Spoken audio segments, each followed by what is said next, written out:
Vamos con Beca Duncan.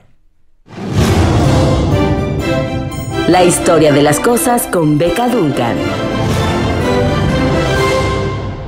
Ya está con nosotros Beca Duncan. Llegó, mis niños, porque acuérdense que hay caos en la Ciudad de México, pero ella fue lo suficientemente audaz para tomar... Ella conoce la ciudad, pues se dedica a hacer crónicas de esta ciudad, de los lugares, de los rincones, y logró llegar. ¡Hola, Beca! Hola, sí, así es, mi barrio me respalda, entonces ya sé por dónde venirme. Oye, ¿qué nos vas a platicar hoy? Pues hoy les quería platicar de arte contemporáneo, pero particularmente de un esfuerzo que hizo el periódico The Guardian por recopilar lo mejor del arte del siglo XXI. O sea, lo mejor que se ha producido, no solo en realidad del arte como artes plásticas, sino de la cultura, digamos. Lo mejor de las producciones culturales que se han hecho del 2000 para acá. Y un esfuerzo que pues representa todo un reto, ¿no? Es que parece poco, pero ya van a ser 20 ya van a años. ser 20 años, exacto. Ya van a correr una quinta parte del siglo. Del siglo, del milenio. Bueno, no una quinta parte del milenio, pero sí llevamos 20 años del nuevo milenio, ¿no? Y fíjate, entonces se hicieron la tarea de localizar lo mejorcito. Lo mejor, lo que es, digamos, lo más representativo. Y creo que es un esfuerzo complicado porque no tenemos la distancia histórica, además, para realmente saber qué es lo que va a tener impacto a largo plazo. La perspectiva es corta. Exacto. Pero hay cosas bien interesantes y hay mexicanos en estas listas también, que es interesante.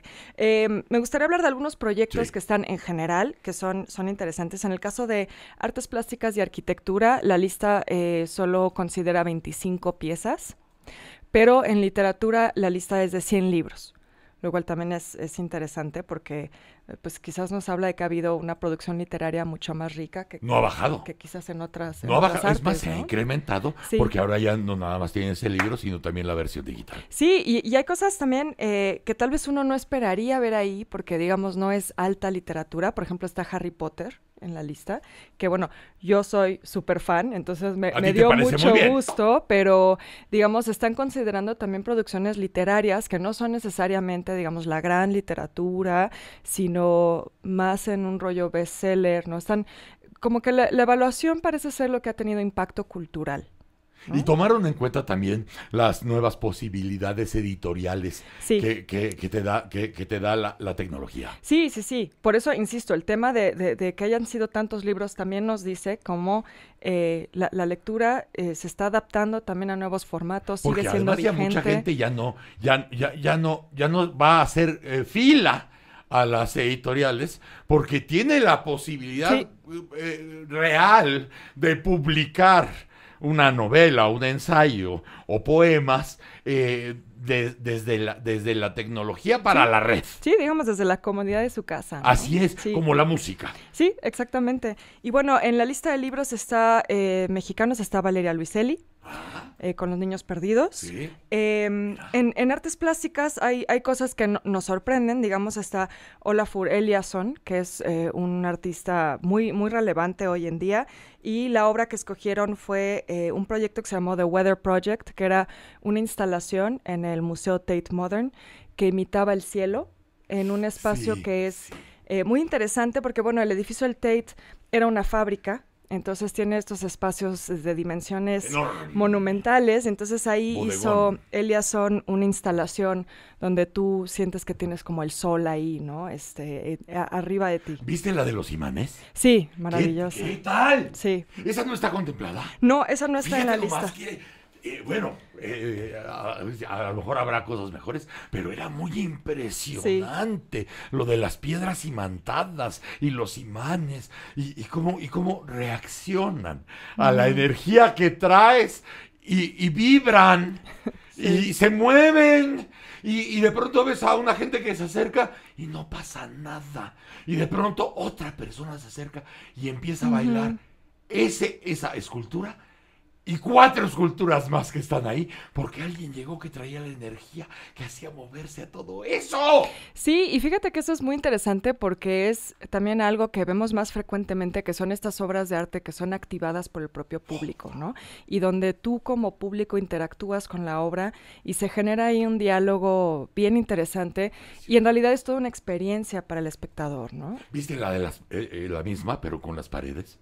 Que están todas las paredes y en el movimiento de estas figuras que están integradas a la pared, que es como si fuera una galería alrededor tuya, la persona provoca con su energía el movimiento de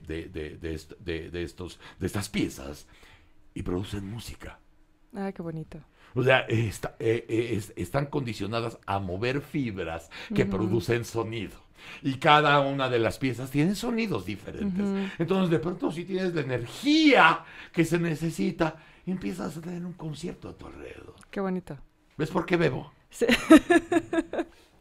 No, pues son experiencias muy, muy interesantes y también hay pintura en esto que es interesante porque pues mucha gente cree que el arte contemporáneo ya es solo conceptual ¿no? Y son instalaciones y este tipo de cosas. ¿Y no? Pero sí, dentro de los nombres que aparecen en la lista también está Gerhard Richter, que él es pintor, ¿no? Es alguien que sigue experimentando con estas técnicas, digamos, más tradicionales. Y me parece muy interesante la obra que escogieron, que se titula Septiembre. Es una obra que hizo en 2005 y que está inspirada en una fotografía del periódico Der Spiegel, donde se ve el segundo avión que chocó con las Torres Gemelas. Sí.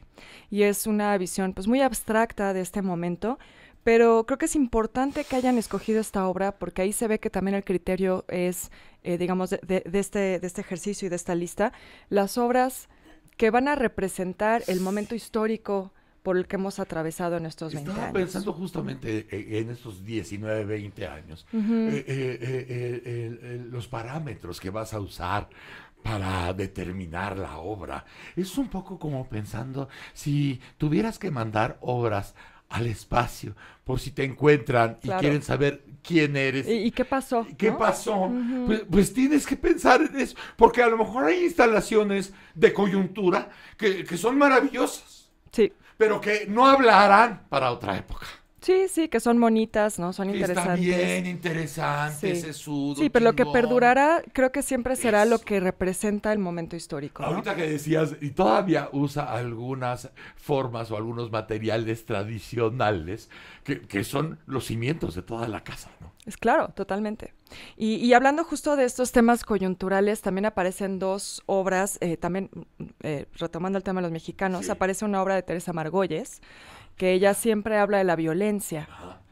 Y precisamente la pieza que se escogió es de qué más podríamos hablar, que es una pieza que hizo en 2009 para la Bienal de Venecia y que precisamente era sobre la violencia en México. O sea, ¿de qué más vamos a hablar los mexicanos? Pues de la violencia. No hay otro tema. Y fue una obra muy controvertida porque Margolles lo que hizo fue montar una instalación donde había cubetas con agua y sangre. Y todos los días iba una señora a limpiar el pabellón mexicano con el agua de esas cubetas. Entonces era como una actividad en la que está limpiando, pero también está ensuciando todo de sangre otra vez. Y bueno, obviamente hubo muchos temas ahí en torno a la pieza que fueron, insisto, muy controvertidos, temas de debate.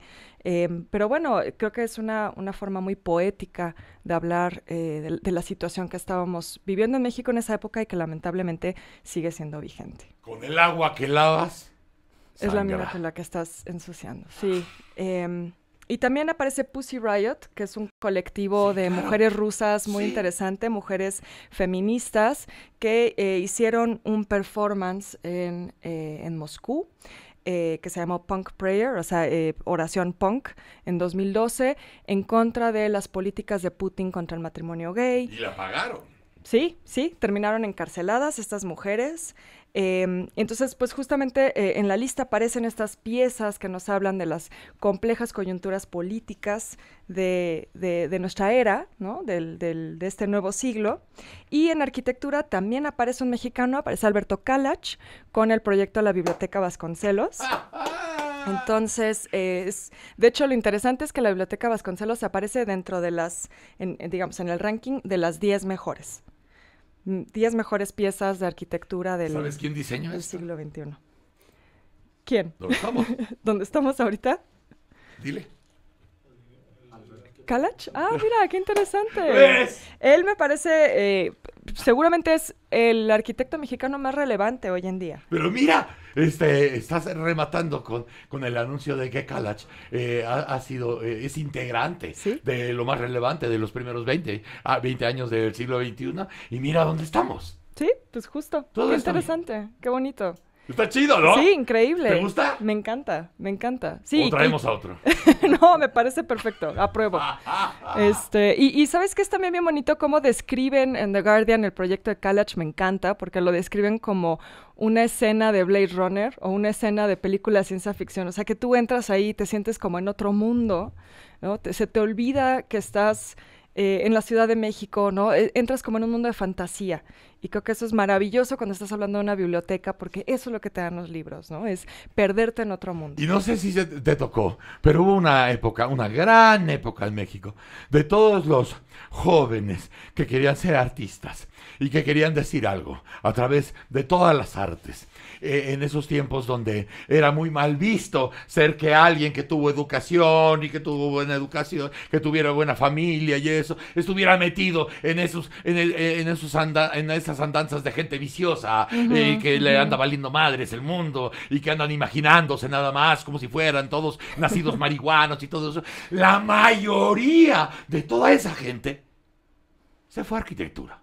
Sí, sí, sin duda.